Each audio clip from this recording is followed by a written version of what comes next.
안녕하세요. 돈 되는 상식입니다. 계속된 도로교통법 변경으로 인하여 혼란스러울 거라 생각되는데요. 특히 교통법규 위반과 관련한 단속들이 많아지고 있습니다. 저도 운전을 하기 때문에 요즘에는 운전을 할 때 더욱 신경 써서 운전하고 있는데요.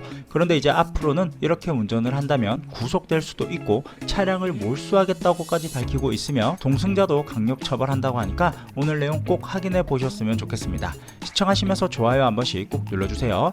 코로나 기간 중 저조한 음주운전 단속이 편승하여 음주운전의 중대성에 대한 경각심이 다소 낮아짐에 따라 거리두기 회복 과정에서 낮 시간대, 출근길, 스쿨존 등 일상에서 음주운전 교통사고로 사망하는 사고가 계속해서 발생되고 있는데요. 2022년 12월 스쿨존 내 음주운전으로 인한 초등생 사망사고, 2023년 4월 스쿨존 내 음주운전으로 인한 초등생 4명 사상사고, 2023년 4월 출근 시간대 음주운전으로 인한 20대 여성 사망사고, 2023년 5월 음주운전으로 인한 부부 사상사고 등 주간, 야간 구분 없이 음주운전 사고가 지속적으로 발생하고 있습니다. 이에 2023년 7월부터는 최근 다시 늘어나는 음주운전 및 이로 인한 사고를 근절하고자 음주운전 사망사고 야기자, 상습 음주운전자 등 중대 음주운전 범죄자의 차량 압수, 몰수 등을 주요 내용으로 하는 검찰, 경찰 합동 음주운전 근절 대책을 수립하고 동승자에 대한 처벌도 강화한다고 밝혔습니다.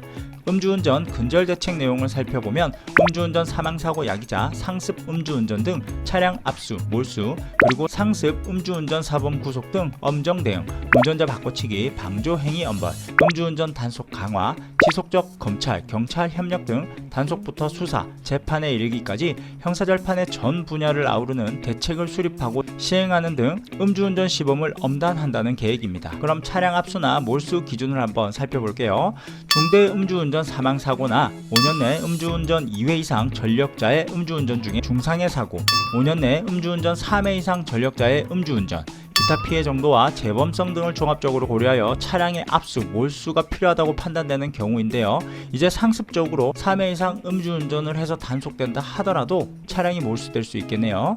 특히 상습 음주운전자는 경찰에서 구속영장을 적극적으로 신청하고 검찰도 적극 청구하여 검찰과 경찰이 협업하여 구속수사를 원칙적으로 시행하게 됩니다.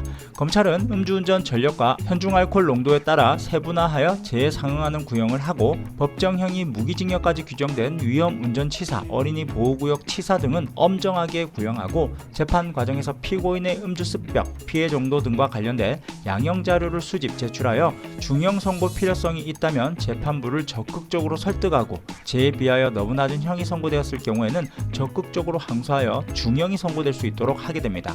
특히 음주운전 법정형이 상향되면서 무거운 처벌을 피하고자 비음주 동승자, 동종 전력이 없는 지인을 가짜 운전자로 내세우거나 타인의 인적사항을 모용하여 조사받는 사례가 빈번하게 발생하고 있으며 음주운전을 알면서도 만류하지 않는 동승자, 음주운전을 부추기거나 유발하는 행위, 음주운전을 예상하면서 술을 제공하는 행위 등 음주운전 방조죄도 꾸준히 발생됨에 따라 위와 같은 관련 범죄도 경찰 초동 수사 단계에서부터 면밀히 수사하고 사건이 검찰에 송치된 이후에도 철저히 보완 수사하여 엄벌에 처하게 됩니다.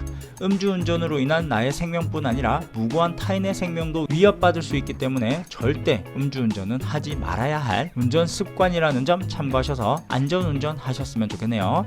그럼 오늘 영상은 여기까지 할게요.